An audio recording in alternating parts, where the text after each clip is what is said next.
was thinking.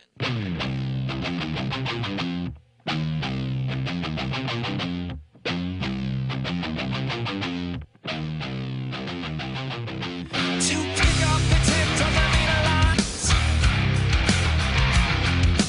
feel inside the jaws. Hey everybody, welcome to KFA.com and episode 6 of Hawk TV. Thank you so much for tuning in again and for all the nice emails, and I guess even for all the negative emails as well. You can feel free to send all of those to hawk@kfa.com. It's good to know when you're doing something good, and I guess equally good to know when you're doing something bad, and thanks for the hats. And my hat that I have on today is apropos sealed mindset. I have the man, Larry Yatch, on. Now, if you've watched or listened, I should say, to the Power Trip Morning Show, you remember Larry, a former Navy SEAL who's been on the show a couple of times, specifically a couple of weeks ago when the movie came out, and you obviously knew some of the people who were in the film, and we had you in to talk about that and got to know you a little bit, and now you're a friend of the show, and you were nice enough to come on Hawk TV, so I appreciate that very much. I look for the opportunity to talk again. Yeah. So here's as I was saying before the show started, what I like to do on the show is the first segment really get to know somebody as far as where they grew up and who they were and how they got, in your case, to become a Navy SEAL. You're the first person really outside the radio family, a non-radio entertainment person, to be on Hawk TV. So this is going to be fun, going to be a little different for the viewers and for myself. So let's start. Before you were a Navy SEAL, where were you born? Where did you grow up? Brothers and sisters, mom and dad. Tell me all your background. I was born in Pittsburgh and grew up in Pittsburgh my whole life, all the way through high school. Okay. I have one twin sister, so it's just my sister and I. You have a twin sister? No I kidding. do. We, surprisingly enough, my parents had no idea they were having twins. So I came into the world to the words, "Oh my God, there's another one." I like to think that it was my first surveillance operation, hiding behind my sister. That's perfect. So she's older, and now my parents, or at least my dad and my sister, live in Colorado, Okay. up in the mountains, and grew up in Pittsburgh. Mm-hmm. Interestingly enough, I was a really small kid. I didn't actually get bigger until I was in college. Really? Because you're a big dude now. How big are you? About just under 6'3". Yeah, okay. Normally about 200 pounds. So Right. not too, and what's interesting, and I say this before, but, I'm abnormally large for a SEAL. Yeah. I'm actually much bigger than most SEAls. The average SEAL is 5'10", 180 pounds. So a bit smaller, Right. Mostly because of what they ask us to do. You have to be able to not only carry weight, but move quickly and move up and over things. So I grew up really small and not exactly what you consider the popular kid. I got into a lot of fights throughout my younger years, and mostly because I was getting picked on, just being a little skinny kid. And a lot of that is what I think not only built the character that helped me get through the SEAL training, but also inspired me to some degree to do it, just to prove to everyone else that I'm the toughest guy around. Yeah, right. And when you talk about Pittsburgh, are we talking inner city Pittsburgh, suburbs Pittsburgh? Where? Yeah, I grew up in the city, Okay, in right. Pittsburgh. Which can be tough, right? Yeah, Yeah. we had a nice house, but it was right on the edge of East Liberty, which is not a very nice place. Right, right. And yeah, I got jumped when I was, I think it was probably 7 years old on a bike. And just Wow. little gang kids came over and they wanted to take my bike. And so they kind of boxed me in and, hey, can we, they started first, hey, I want to ride your bike. No, it's okay, I got it. And then it was, well, here, I'll give you a can of Coke for your bike. And I know I'm okay, just leave me alone. Then the one in front of me just decked me, knocked me off the bike, and I grabbed onto the back tire and they dragged me into the street. One of the kids is jumping up and down on my arms trying to get me to let go of the bike, and about that point, a runner that was jogging in the park saw all this going on and started chasing the kids down. So, from the very beginning, I had a lot of fight in me. You kept your bike. I did. I kept the bike. Had a broken arm from the end of it, but Did you really? yeah. But the kids got caught, and we went to court. And it was interesting, these kids, and it was really weird to see the difference. I mean, we lived probably 2 blocks apart, and here I was going to school and a good kid. And these guys had been already, this was their third offense of stealing bikes. Right. So, I mean, just really different just being a couple blocks apart. As always, even though this is a half hour, 40-minute show, I know I'm going to have more questions I'm not going to get to. So I just want to turn left real quick with something that popped into my mind. We were talking about getting bullied so much. What do you think it was? Because the movie Bully just came out, and we know the problems with bullying going on and how big of an issue it is. And you see so many times that it turns tragic for the kids who are bullied. I think part of the story with the documentary that just came out, the movie Bully, is one of the kids ends up taking his own life because he can't take getting bullied. You were bullied and bullied and bullied. What do you think? Why do some kids turn out to be Navy SEALs and some kids buckle under the pressure?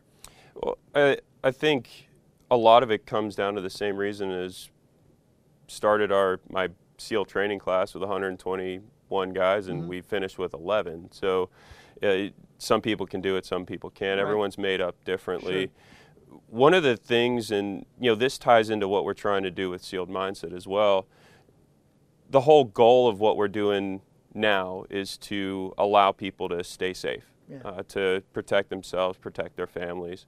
And the core of what we're doing is allowing people to gain confidence. And where that came from was actually my own experience being a kid. When I was in fifth grade, I started learning how to fight. And before then, it was get picked on every day, just nonstop. And after about 4, 5, 6 months of learning how to fight, all of a sudden, no one wanted to fight anymore. Right. And it wasn't a matter of the fact that I was beating kids up on a daily basis with my new ninja skills. It was the fact that I had confidence.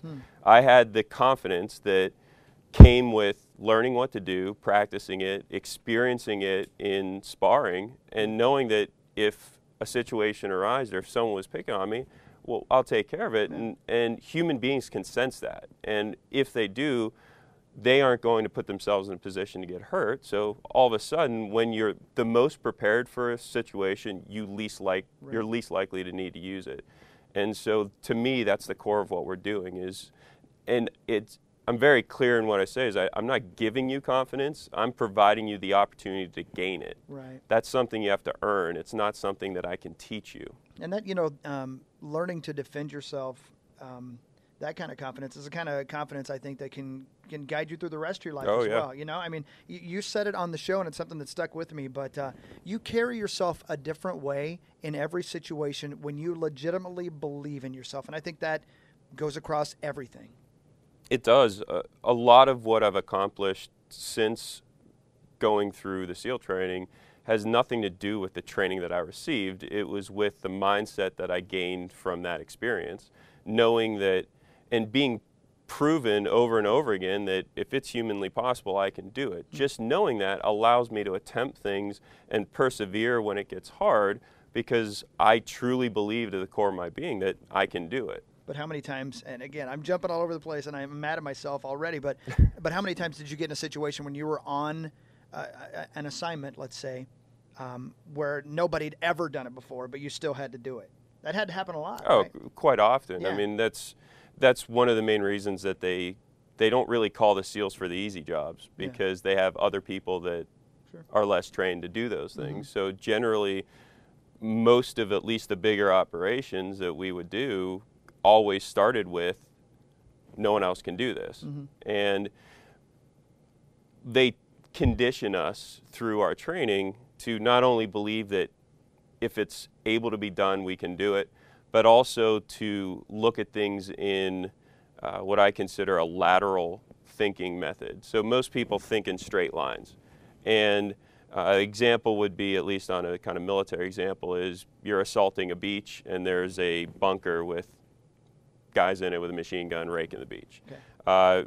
The Marines, the way they approach it is attack the bunker. So guys start running wave after wave until they eventually get there, throw a grenade in, and they win. Which takes guts, man. It's incredible guts and discipline and courage to be able to do that. So by no means am I saying that that's not good, but if I tasked one of my SEALs with go attack that bunker, they tell me to no sir, I think we'll figure something else out. So they wouldn't attack the bunker wave after wave.